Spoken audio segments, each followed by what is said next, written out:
In September 2024, the University of California, San Francisco, UCSF, Medical School placed Dr. Rupa Marya on paid leave. Her clinical privileges were suspended, jeopardizing her medical license. Dr. Marya's offense was decrying Israeli attacks on ambulances, clinics, and hospitals, and the targeted assassination and detention of hundreds of health workers, including Dr. Hussam Abu Sayah, a pediatrician and the director of the Kamal Adwan Hospital, many of whom have endured torture. She denounced a call by Israeli doctors to bomb all the hospitals in Gaza and criticized the Journal of the American Medical Association for providing moral cover for Israel's obliteration of healthcare facilities in Gaza. She asked that the university where she works examine the implications of inviting students with military backgrounds to join academic and healthcare institutions without accountability or screening. She has called for a medical boycott of Israel, and on January 6th, helped organize a sick-out by healthcare providers to protest the genocide. Dr. Marya's scholarly work focuses on how capitalism and colonialism have impacted every aspect of our lives, including our health. This impact is especially true for the colonized Palestinians. Decolonization, she writes, is not only about liberating the colonized, but also about liberating ourselves, about reorienting our society away from exploitation to one where community and the common good come before profit. Joining me to discuss these issues is Dr. Rupa Marya, a professor of medicine at the University of California, San Francisco, where, until she was suspended, she practiced and taught internal medicine, and who, with Raj Patel, wrote Inflamed, Deep Medicine and the Anatomy of Injustice. I have to begin this.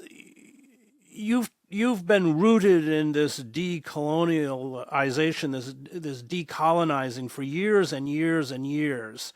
But the moment you make it applicable to the moment, to the reality around you, they come down on you like a ton of bricks. What happened? Was it that they permitted this kind of research and this kind of truth only when it was theoretical? Yeah, when we think about, thank you first of all, Chris, for that amazing introduction, and thank you for having me here. So I'm speaking to you today from occupied and unceded Ohlone territory in what's now called the San Francisco Bay Area. And when we were writing about decolonization, people, I think, thought of it as a fait accompli, something in the past. Colonialism happened there. We're going to talk about it as a historical process, but that historical process is ongoing, even here in California, with the ongoing erasure of California Native people, with the ongoing genocide of California Native people. So when we realize that those processes of violence are ongoing, that's when it becomes threatening to the powers that benefit off of the colonial structures. And that we saw that, around the time of George Floyd, where everyone was reaching to do DEI work and make their land acknowledgments, but no one was willing to give the land back. So we can start talking about these things as liberal trappings, but we can't really talk about them in the essence of what they are, which is the discussion around power. Who has power in their homelands? Who has the power and the ability to live with the right to health? And for those of us who want to build a world of care, we believe everyone has that. Everyone should have that.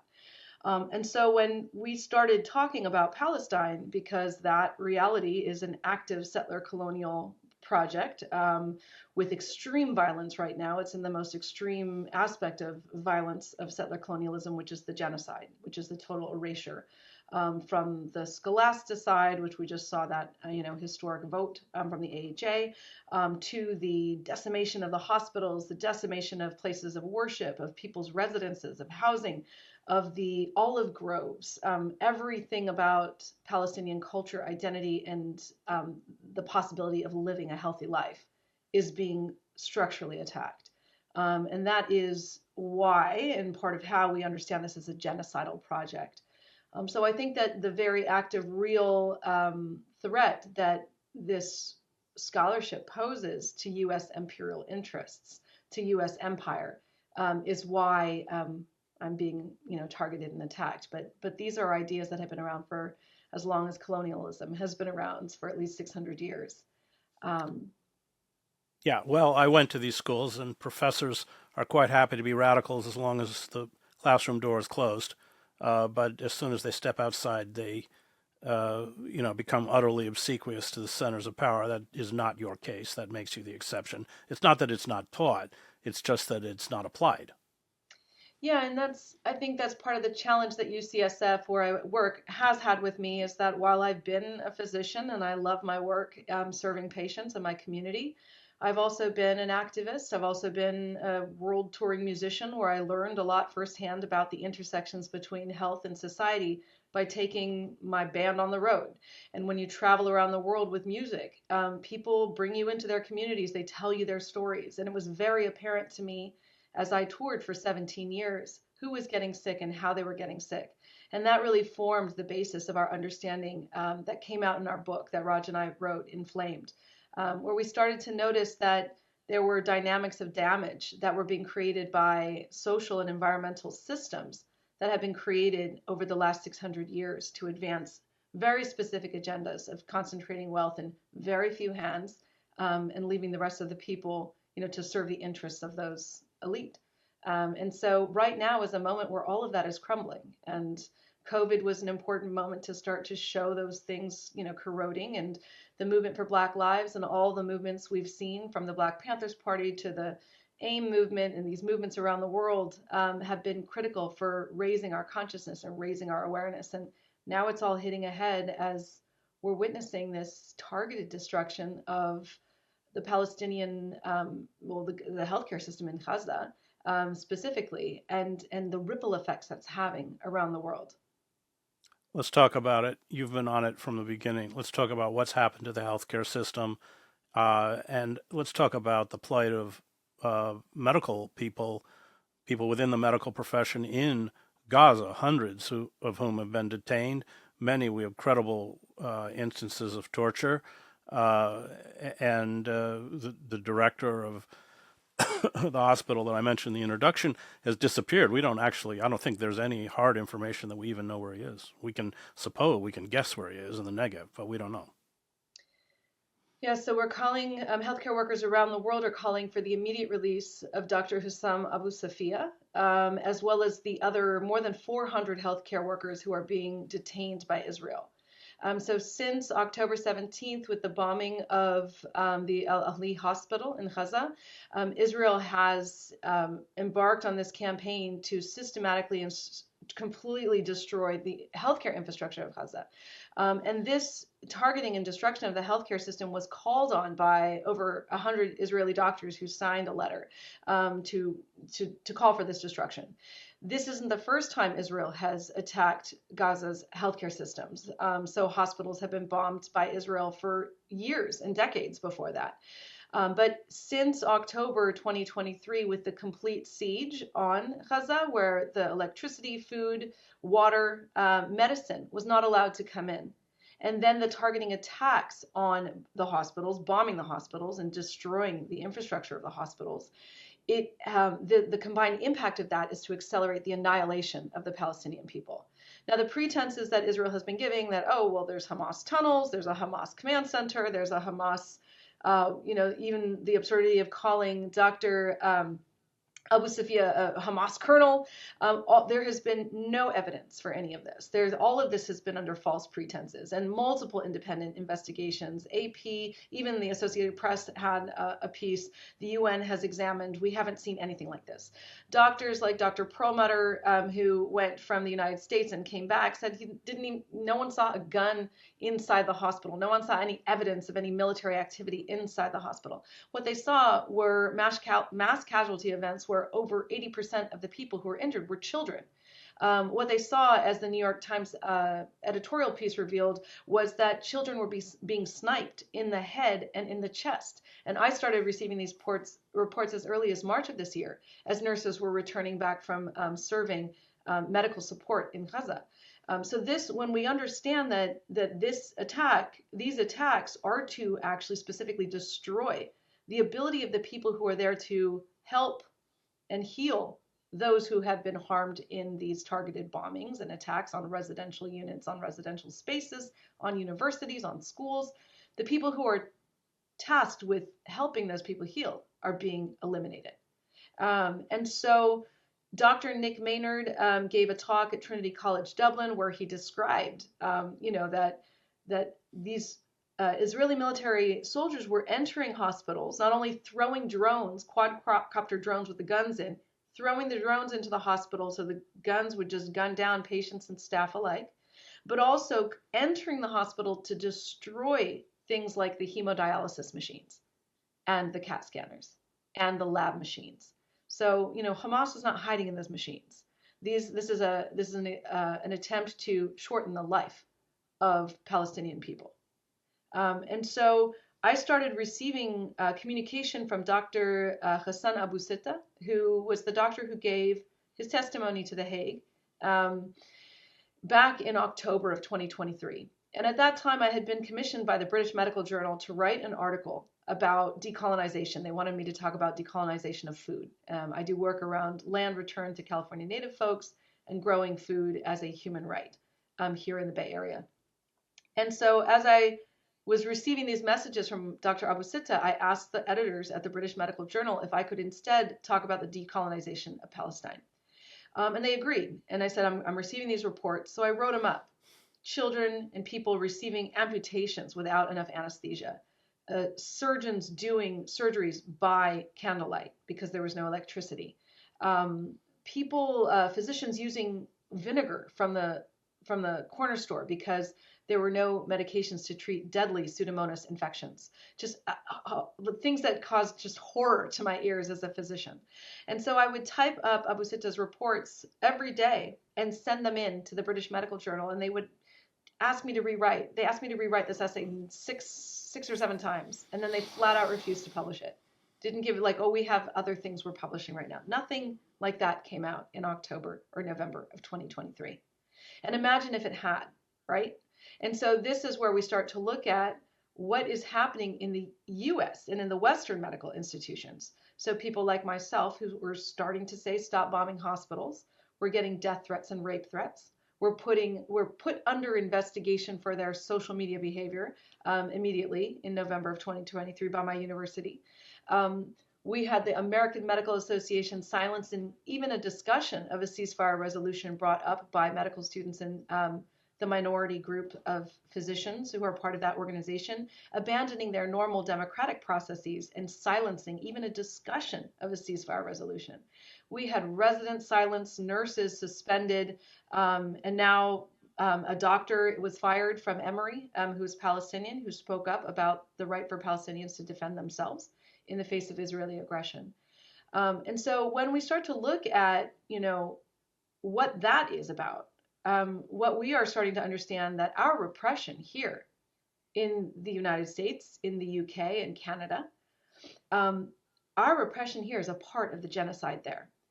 Because by removing our voices, by silencing the medical institutions, by the medical institutions silencing healthcare workers who are speaking up, by firing us, threatening to fire us, disciplining us, suspending us, making us afraid to speak, it has prevented what Dr. Mads Gilbert has described as the avalanche of solidarity that is needed to stop this genocide. And so we are writing this up for a report to the UN that we're submitting. As what Dr. Abu Sitta offered, the framework, he called it the Israeli genocide enablement apparatus, that the killing of healthcare workers there is related to the silencing of healthcare workers here. And that by silencing us, the medical institutions we are a part of, which have an obligation professionally and morally to uphold all life, are actually abetting genocide, abetting and enabling genocide. And so this is a very serious charge and a very serious thing we need to look at as healthcare workers in the United States, where health equity, we have health disparities where Black mothers are dying at 12 times the rate of white mothers. Well, why is that? So even though medical institutions will make pronouncements, yes, we care about health equity, yes, we want to end health disparities, just like we were saying before, when it comes to actually changing power, who has the power to make decisions about where the healthcare resources are going? Who has the power to decide when we'll speak up for life and when we won't? People were quick to denounce the bombing of Ukrainian hospitals by Russia. The AMA put out a statement right away. Russia should not bomb these hospitals. Even Hillary Clinton made a pronouncement. But when it comes to the actual targeting of the entire healthcare infrastructure of Gaza, all of these institutions have been silent and then have been active in repressing and silencing us. This is part of the deeply racist dynamics of the Western medical system and must be taken on by healthcare workers if we really care about providing the right of health for all. Let's talk about just briefly what it's like on the ground for Palestinians in Gaza. They don't have clean water. We're seeing spreads of infectious diseases, malnutrition, hunger. It's very cold in Gaza. People have been dying, I assume from hypothermia, but from the cold. Let's talk about the health crisis that is being orchestrated by Israel on the Palestinians in Gaza. Because it's by design. It's by design. It is by design. So cutting off the food, so the amount of aid that's sitting there at the border that Israel is preventing from coming in. Cutting off the food has led to malnourishment. So when folks are malnourished and children are malnourished, they cannot fight infections and they cannot heal their wounds. So people are dying of preventable diseases. Something as simple as diabetic ketoacidosis, something that we can treat with insulin, we can treat with medicine. Children are dying of DKA, diabetic ketoacidosis. Children are dying of preventable causes and getting infections that they should not have, things like polio. And so this is a catastrophic, a manufactured catastrophe, again, to annihilate the Palestinian people.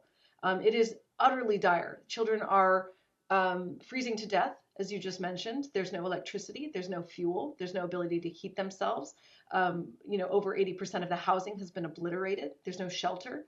So these are ways in which to, again, accelerate the death and the annihilation of the Palestinian people.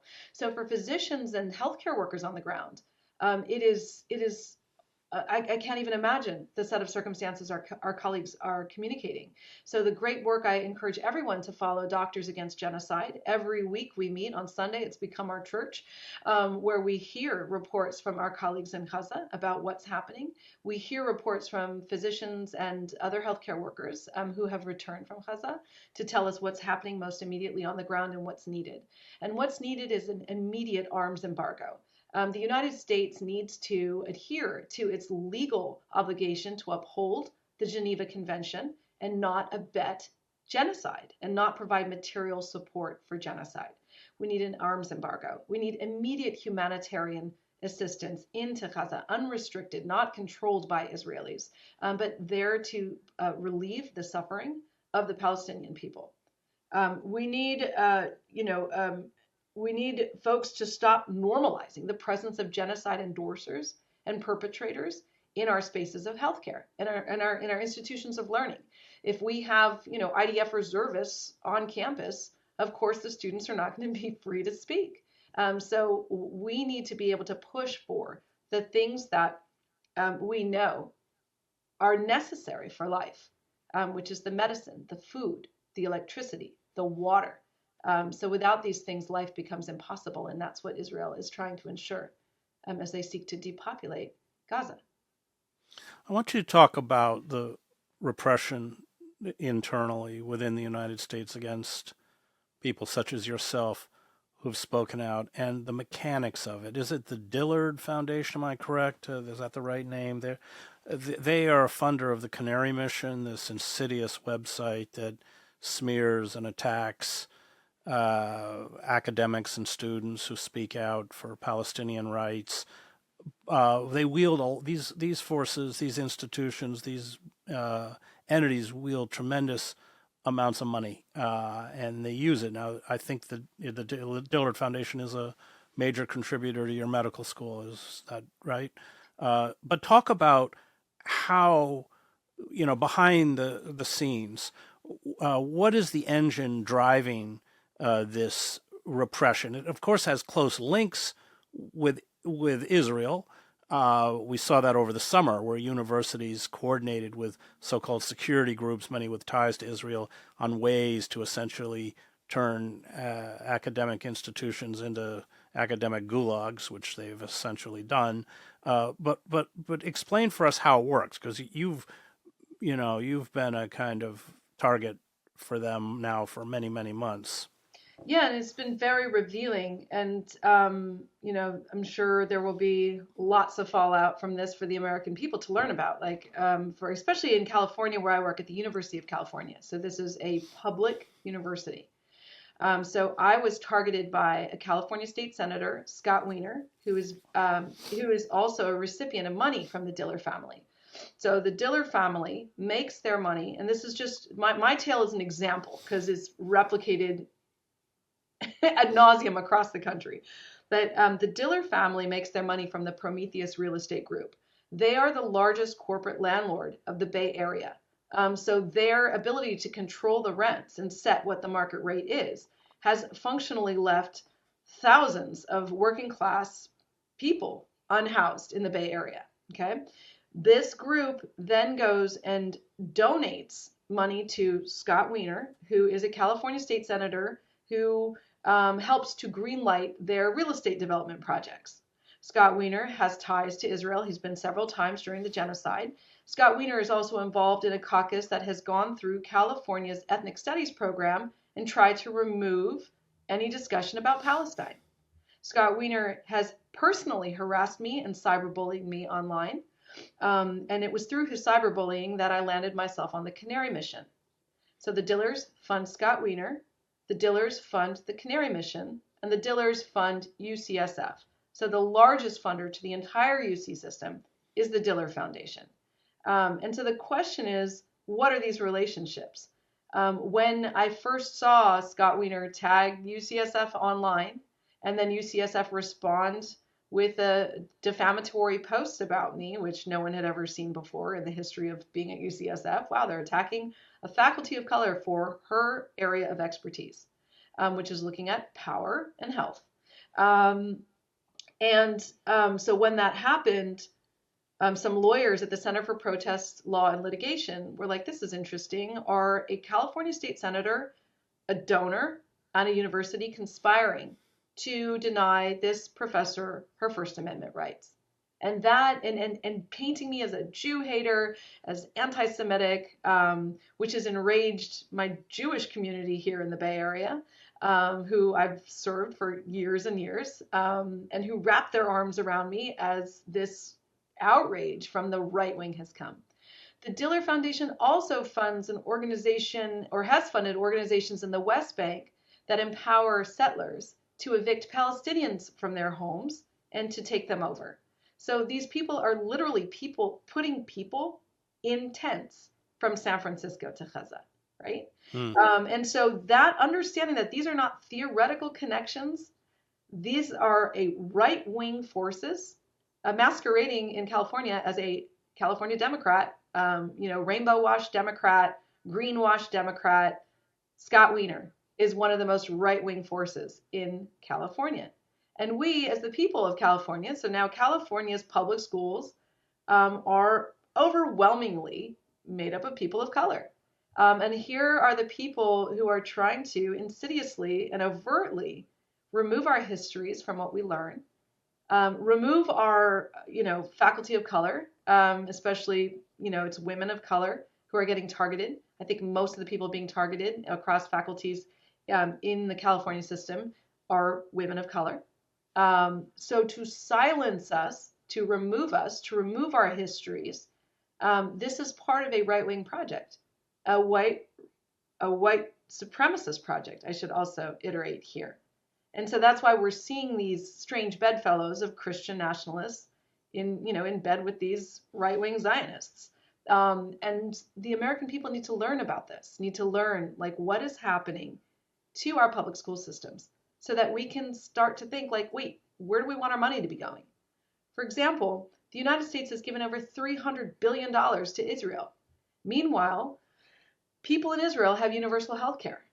Here in the United States, my patients are denied health care all the time by these health insurance corporations who are making record profits. During the COVID pandemic, we were told we have to, tighten the hatches and, everyone, buckle up and take a pay cut or take a pay freeze. The doctors got pay freezes. The nurses got increased burden of work on their shoulders. But these healthcare insurance companies made record profits during COVID. Meanwhile, patients are denied care. People can't find care for their long COVID now. They're denied care. And so we look I at, just want to interrupt because from your book, you write about how this impacted disproportionately poor people of color. oh, Well, absolutely. that it's not just all of us, but the people who really took the brunt of it were poor people of color. Absolutely. And the biggest block that's trying to prevent Medicare for all or universal government health care, single payer health care in the United States are white folks who don't want to see black people get health care. And there was a great New York Times article written about that. And so I think that when we understand that these are right wing, white supremacist forces that are trying to hold on to a structure of power that needs to come down, that needs to be composted, that needs to be reimagined. The University of California belongs to the people of California.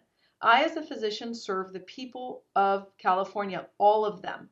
And so I also serve people of the world. When I look at my scholarship around colonialism and health, these are global phenomenon that have their reach right here into the heart of where we live in the Bay Area. And so as we start to make these connections and start to see, instead of sending the money there, let's get universal health care here.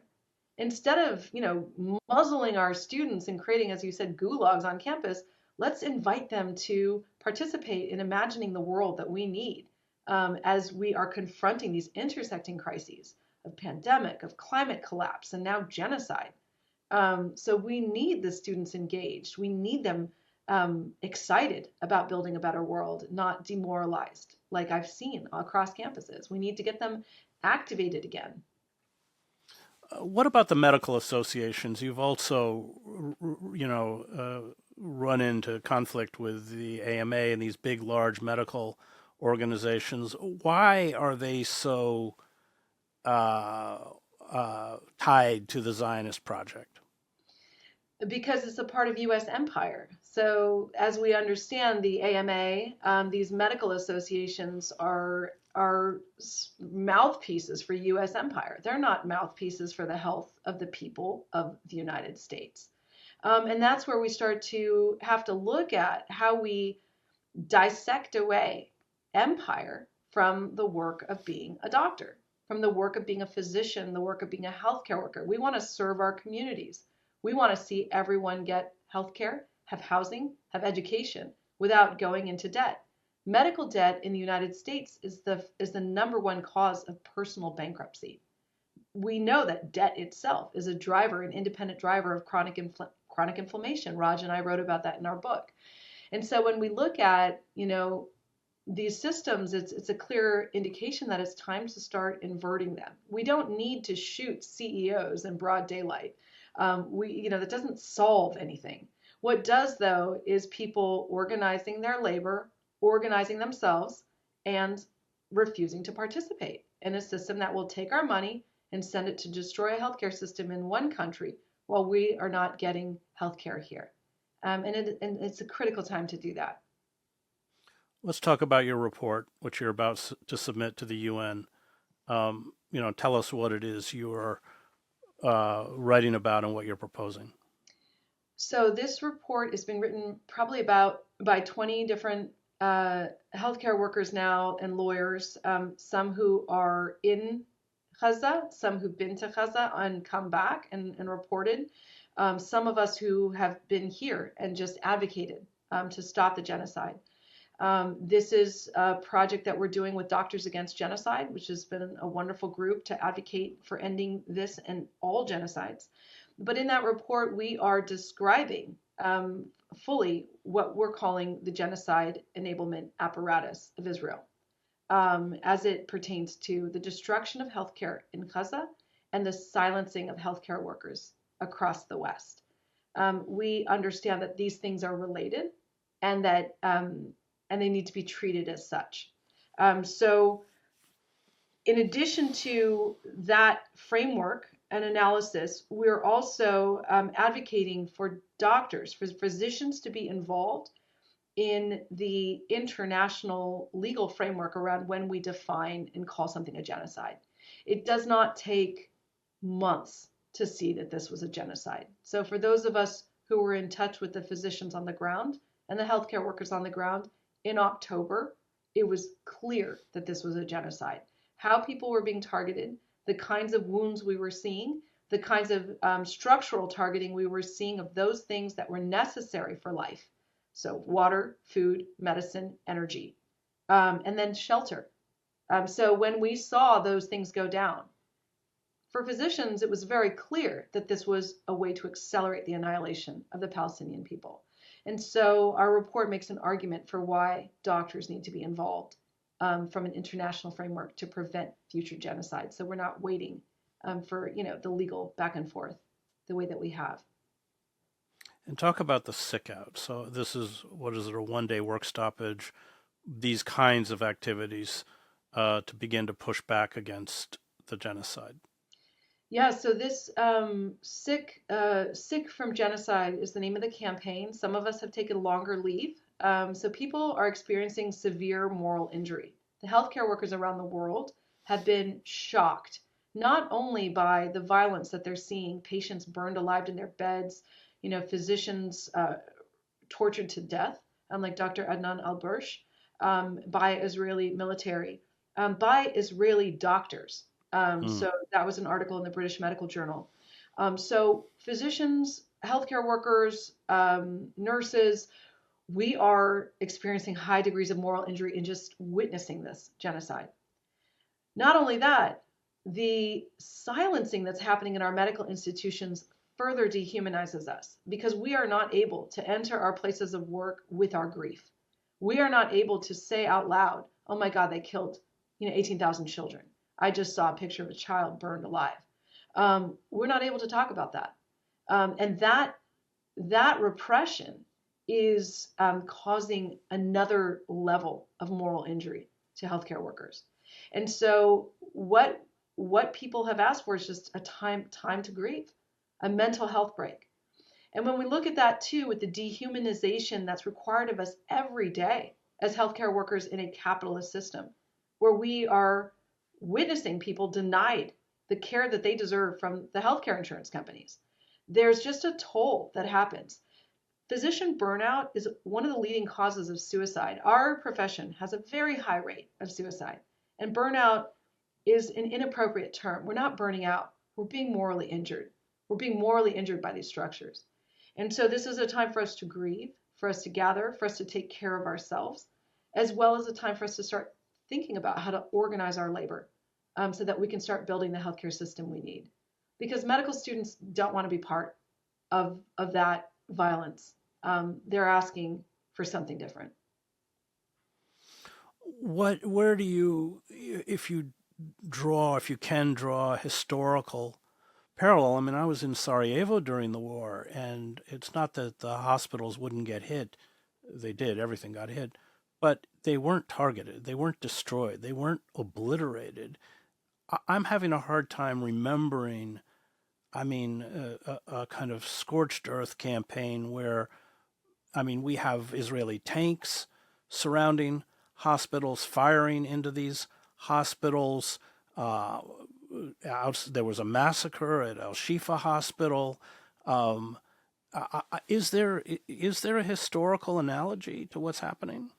I don't think there is one historically, but we do know that the Geneva Conventions came out of, the fall of Nazi Germany.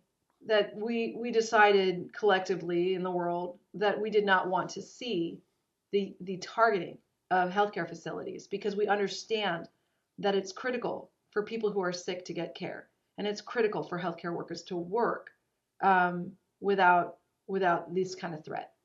So again, the false pretense is that they're all Hamas. Like everything's Hamas. What are these children Hamas? Like everyone's potential Hamas. So you can say that and murder everybody. Just like doctors who were standing on the front line in Standing Rock. So I was called by California Native folks out to assist the grandmothers in the Dakotas during the Standing Rock encampment. as they were fighting to get a pipeline stopped, the Dakota Access Pipeline, from going through their drinking water, from going through their sacred water. The military, contractor, Tiger Swan, which was probably cut its teeth in Israel as well, framed all of us there at the encampment as terrorists. Had the fervor of jihadi terrorists, we were told, because we were there making sure that grandmothers who were getting shot in the face and in the groin and chest by rubber bullets were not injured. That to me was preposterous. So if you can label anyone who is against the interests of U.S. empire and the fossil fuel industry and the oligarchs that are controlling what we're all living under, you can describe us all as terrorists. And that's what they're doing in Gaza.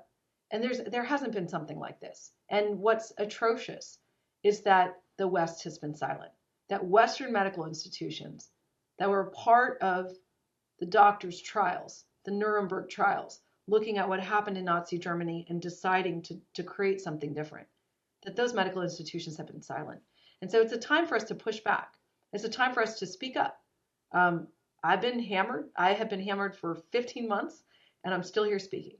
And if all of us do that, they can't fire us all. They can't suspend us all. We are how this system works, and we need to recognize that and start speaking up. Great. Thanks, Rupa. I want to thank Diego, Max, Thomas, and Sophia, who produced the show. You can find me at chrishedges.substack.com.